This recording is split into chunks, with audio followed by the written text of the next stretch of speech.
রাজধানীর বনরূপা এলাকায় নববধূকে দলবদ্ধ ধর্ষণের ঘটনায় গ্রেপ্তার করা হয়েছে মূল অভিযুক্ত সহ 7 জনকে। পুলিশ বলছে প্রেমের সম্পর্ক ভেঙে অন্য জায়গায় বিয়ে করাই ছিল এর প্রধান কারণ। এ ঘটনায় খিলক্ষেত থানায় নারী ও শিশু নির্যাতন দমন আইনে 6 জনকে আসামি করে মামলা হয়েছে।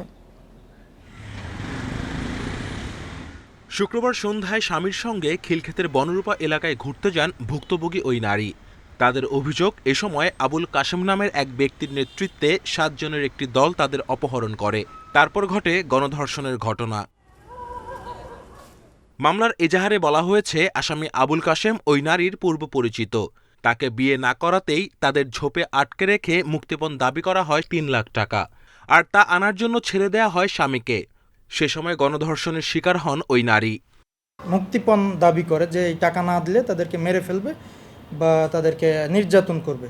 এক পর্যায়ে তারা কান্নাকাটা করে এবং অনেক চিৎকার আর্তনাদ করার পরে ফাঁকা জায়গা বলে আশেপাশের লোকজন ওই রাতেও টের পায়নি। তো চিৎকার আর্তনাদ করার পরে তারা বলে যে অন্তত আমাদের একজনকে ছেড়ে দেন, তাহলে আমরা যে আপনাদের দাবিকৃত টাকাটা আনতে পারবো। পুলিশ 999-এ ফোন পেয়ে বনরূপা এলাকায় গেলেও সে রাতে আর ধরা যায়নি অভিযুক্তদের। ভোরে উদ্ধার করা হয় ওই নারীকে। পরে শনিবার দুপুর পর্যন্ত চালানো অভিযানে গ্রেফতার করা হয় প্রধান আসামি কাশেম সহ 7 জনকেই। প্রাথমিকভাবে বিভিন্ন খোঁজখবর নিয়ে জানতে পেরেছি সে ছিনতাইয়ের সাথে জড়িত থাকতে পারে, এরকম আমাদের সন্দেহ হচ্ছে তার কথাবার্তা, এবং সে নেশাগ্রস্ত। আমরা প্রাথমিকভাবে তাকে যখন অ্যারেস্ট করি তার দেখা যায় যে ভমিটিং করেছে বা তার আচরণে অ্যাপিয়ারেন্সে নেশাগ্রস্ত বিষয়টা ফুটে উঠেছে। ভুক্তভোগী ওই নারীকে এখন রাখা হয়েছে ঢাকা মেডিকেল কলেজ হাসপাতালের ওয়ান স্টপ ক্রাইসিস সেন্টারে। Kamrul Hasnat, independent news, Dhaka.